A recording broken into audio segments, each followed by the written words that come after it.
At bago pa maputol ang komunikasyon sa Tacloban, naka-live report pa kaninang umaga si Atom Arroyo mula mismo sa Tacloban City.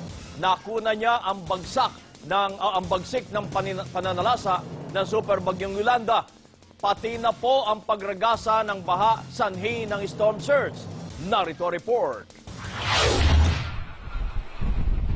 Bandang alas 4 ng madaling araw, naglandfall ang Bagyong Yolanda sa Giwan, Eastern Samar. Pero hanggang Tacloban City, ramdam na ang hagupit ng malakas na hanging dala ng bagyo. Nandito tayo ngayon sa may pier ng Tacloban at napakalakas na ng hangin, pero hindi pa po tumatama ang sentro ng bagyo dito sa bahagi ng Tacloban. Ito po ay yung papalapit pa lamang na bagyo at batay dito sa direksyon ng ating hangin, ito pong Yolanda ay nandito po, no? Dito po sa karagatan at diretso tumutumbok dito sa bahagi ng Leyte kung saan tayo nagla-live ngayon sa ATV dito sa bahagi ng Tacloban.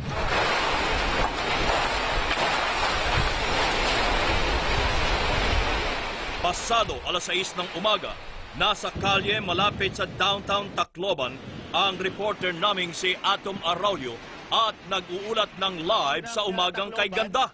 At kasalukuyan na ang binabayo ng malakas na hangin itong syudad. Dito lang tayo sa mga gilid ng mga building para makapagkubli ng konti. Pero sa ngayon, kailangan ko lang ilarawan sa inyo yung nararamdaman nating lakas ng hangin dito.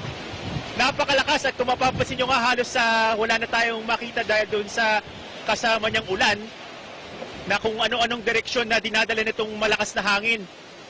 Dito sa going downtown, sa magkabilang bahagi ng kalsada, marami ng mga nagkalat na debris at hindi pa tayo sigurado kung ano yung mga lugar na napinsala nitong bagyo. Kaya ako nakasuot ng helmet kasi maraming mga lumilipad din ng mga yero. At dahil tumitindi na ang lakas ng hangin at buhos ng ulan, minabuting bumalik na sa loob ng gusaling tinitigilan ng news team si Atom. Makalipas ang halos 30 minuto, nag-report uli si Atom ng live mula na sa loob ng gusali. Dito sa aking likuran, ito yung building na ating sinisilungan. Kung mapapansin nyo, merong mga harang na sliding na gate, na bakal, pero sa likod niya merong salamin na nagkanda, basag-basag na. Kung makikita nyo dito sa sahig, nagkalat yung mga basag na salamin. At maya-maya bumubugso yung napakalakas sa hangin.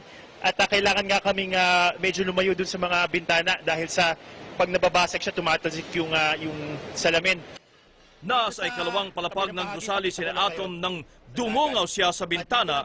Ang kalsadang tinayuan niya 30 minuto lang ang nakalilipas.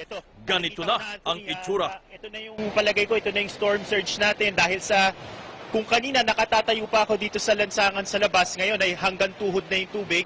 Ito po ay malamang galing po sa ating karagatan na nandito lamang sa aming likod. Ito po yung posibleng storm surge na ang taas po ng tubig. Palagay ko ay pambihira itong ganitong nangyayari na tumataas yung tubig dito sa downtown Tacloban. Sa magkabilang bahagi nitong ating kinatatayuan, talagang wala na tayong makita.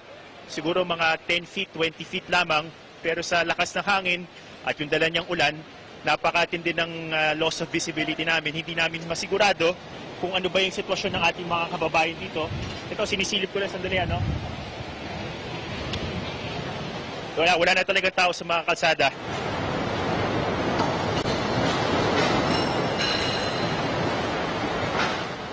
Mabilis na tumaas ang tubig na halos inabot ng 10 talampakan. Walang kuryente sa Tacloban City, hindi rin gumagana ang telepono.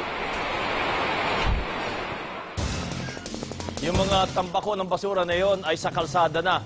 Unfortunately po ay bumagsak ang komunikasyon, kaya ang aming satellite doon ay hindi makapag-feed ng video. At naanod pa, nabasa yung mga gamit namin doon dahil sa lakas ng hangin at ulan na bumayo sa Tacloban City.